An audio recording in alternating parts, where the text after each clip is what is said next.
বরফ ঢাকা পাহাড়, সাথে এক কাপ চা, জীবনে আর কী লাগে।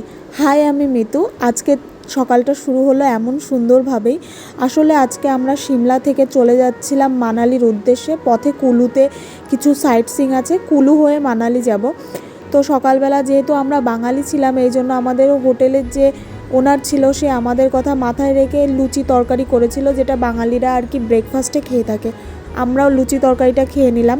লুচি তরকারি আমাদের বাংলার মতো অত ক্রিস্পি সুন্দর না হলেও ভালোই হয়েছিল। যাই হোক, খেতে ভালো লাগছিল। আসলে আমাদের সকালবেলা ভীষণ তাড়াও ছিল, ব্যাগ প্যাকিং করে তারপরে যেতে হবে তাড়াতাড়ি করে আবার, কারণ মানালি থেকে সিমলার দূরত্ব 7 ঘন্টা, মাঝে কুলুতেও বিভিন্ন জায়গায় দাঁড়ানোর আছে। এই জন্য ভীষণ ব্যস্ততা ছিল, এই জন্য তাড়াতাড়ি রেডি হয়ে বেরিয়ে পড়লাম। আমি বেশি কিছু করিনি, শুধু চোখে একটু কাজল, টিপ আর নর্মাল লিপস্টিক, যা আমি সচরাচর করে থাকি। আসলে 7 ঘন্টা জার্নি ছিল। আমি তো মনে মনে ভাবছিলাম 7 ঘন্টা কিভাবে কাটাবো, কিন্তু বাইরের পরিবেশ এত সুন্দর, এত স্নিগ্ধ, মানে কি বলবো, এরকম কখনো দেখিনি আমি জীবনে। এত সুন্দর পাহাড়ের গা কেটে কেটে ছোট ছোট ঘর বাড়ি, এত সুন্দর লাগছিল দেখতে। আসলে এইরকম পরিবেশ, এইরকম মাধুর্য আমি এর আগে কখনোই দেখিনি। এরকম পরিবেশ দেখতে দেখতে কখন যে 7 ঘন্টা কেটে গেল এক নিমেষে, আমি বুঝতেই পারলাম না। রাস্তায় যেতে যেতে একটু ডাব খেয়ে নিলাম। দেখো, আমি জার্নি করতে করতে পুরো ভূত হয়ে গেছি, কেমন রেডি হয়ে এসেছিলাম আর কেমন হয়েছি। তারপরে রাস্তায় একটা ধাবায় দাঁড়ালাম, পাঞ্জাবি ধাবা ছিল। ওখানে একটু ডাল চাওয়ার খেয়ে নিলাম, নর্মাল আর কি লাঞ্চ করলাম আর কি। যদিও খাবারটা খুব ভালো ছিল এবং ডালটা আমাদের নর্মাল বাঙালি বাড়ির যেমন নর্মাল মুসুর ডাল হয় ঠিক তেমন ছিল, খেতে খুব ভালো লাগছিল। আসলে খাওয়া দাওয়ার কষ্টটা দিল্লিতে যেমন হয়েছিল, মানালিতে এসে, মানালি বলবো না, হিমাচল প্রদেশে এসে এতটা হয়নি। হিমাচল প্রদেশে একটু বেশি ঝাল খাই, এটা ছাড়া তাছাড়া ওদের খাওয়া দাওয়ায় খুব একটা প্রবলেম আমাদের বাঙালিদের ক্ষেত্রে হবে না। খাওয়া দাওয়াটা কমপ্লিট করলাম এবং আমাদের যে ট্যুরিস্ট গাইড ছিল সে বলছিল যে বেশিক্ষণ কোথাও দাঁড়িয়েও না, কারণ অনেকটা লং জার্নি। তারপর খাওয়ার পরে একটু মিষ্টি তো খেতেই হবে, মিষ্টি কোথায় পাবো, এই জন্য একটু আইসক্রিম খেয়ে নিয়েছি। এরপর আমরা কুলুর সাইট সিন করতে চলে গেলাম। কুলুতে আসলে রিভার ক্রাফটিং ছিল। একটা মন্দিরে গেছিলাম আমরা, ওই মন্দিরের বেলকানি থেকে এই রিভার ক্রাফটিং দেখছিলাম।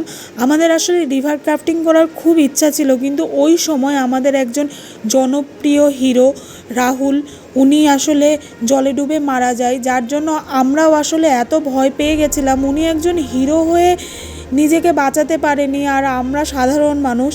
এত ঢেউ দেখো, এত ঢেউ, এত ঢেউতে নর্মাল কি হবে কি না হবে এই ভয়তে আর রিভার ক্রাফটিং করিনি, কিন্তু ভীষণ ইচ্ছা ছিল রিভার ক্রাফটিং করার। তারপরে এই সব দেখে নিয়ে আমরা চলে গেলাম ড্রাই ফ্রুটসের দোকানে, যেখানে বিভিন্ন রকমের ড্রাই ফ্রুটস পাওয়া যায়। আর হিমাচল প্রদেশের লোকাল ড্রাই ফ্রুটসগুলো না সত্যি খুব ভালো এবং অথেন্টিক পিওর ড্রাই ফ্রুটস। তারপর আমরা শল ফ্যাক্টরিতে চলে গেলাম এবং ওখান থেকে অনেকগুলো শল নিলাম। শলও নিয়েছি, আবার ড্রাই ফ্রুটসও নিয়েছি। আর এখানকার শলগুলো না খুব সুন্দর, কাশ্মীরি শল, নর্মাল হিমাচল প্রদেশের শল, বিভিন্ন ধরনের শল পাওয়া যায়। তারপর আমরা চলে গেলাম হোটেলে। হোটেল দেখে তো একদম মন খুশ হয়ে গেল আমার। হোটেলটা 5 স্টার হোটেল ছিল এবং খুবই সুন্দর হোটেল, একদম ঝা চকচকে সুন্দর। হোটেলের হসপিটালিটিও খুব ভালো। আসলে আমরা যেই এজেন্সির থ্রুতে গেছিলাম হিমাচল প্রদেশে, তারাই আসলে হোটেল কন্ডাক্ট করেছিল। তো এই হোটেলগুলো খুবই সুন্দর এবং হোটেলে সবথেকে ভালো জিনিস কি জানো, হোটেলের জানলা থেকে পাহাড় দেখা যায়। মানে সকালবেলা ঘুম থেকে উঠছি, বিছানা থেকে পাহাড় দেখা যাচ্ছে।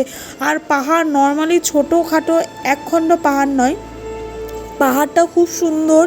পাহাড় একদম বরফে ঢাকা, একদম পেঁজা তুলোর মতো আকাশে মেঘ জমে আছে, নীল আকাশ, মানে এত সুন্দর, এত সুন্দর। আমি এখনও বলছি, আমার এখনও মানে দৃশ্যটা মনে পড়ছে।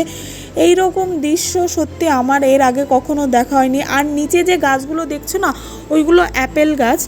আসলে এই টাইমেটা ছিল চেরি ব্লজম টাইম, অ্যাপেল ছিল না, বাট অ্যাপেলের ফুল ছিল।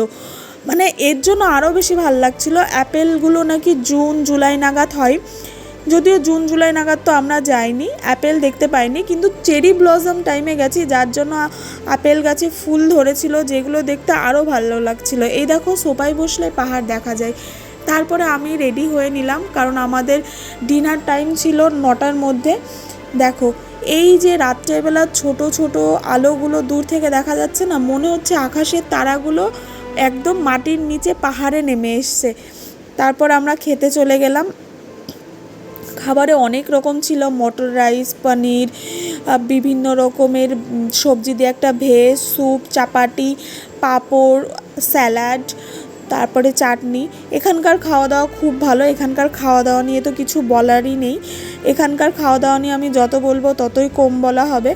তারপরে কি এখানে না অ্যাকচুয়ালি ভেজটাকে ভীষণ প্রেফারেন্স দেওয়া হয়। তো প্রতিদিনই ভেজ হয়, আমরা যতদিন ছিলাম প্রতিদিন ভেজ খেয়েছি। তবে লাস্ট দিন তো আমরা ভেজ খেতে না পেরে চিকেন অর্ডার করে নিয়েছিলাম, যদিও এখানকার খাবার খুব ভালো। এরপরে তাড়াতাড়ি ডিনারটা কমপ্লিট করে আমরা রুমে চলে গেলাম। রুমে যাওয়ার পরে ভীষণ ঠান্ডা লাগছিল, কারণ ওখানে টেম্পারেচার তখন 3 ডিগ্রি কি 4 ডিগ্রি এরকম ছিল। রুমে একটু কফি রাখা ছিল, সেই কফিটা বানিয়ে খেয়ে নিলাম। কফি এবং চা হোটেল থেকেই দিয়েছে এবং এটি বানানোর ব্যবস্থাও রুমের মধ্যেই আছে। যাই হোক, কফি খেয়ে ঘুমিয়ে পড়লাম। পাহাড়ে আসার পর থেকে আমার ঘুম ভীষণই ভালো হয়। আজকের মতো টাটা, বাই, গুড নাইট। সবাই ভালো থাকবে এবং সবাইকে ভালো রাখবে।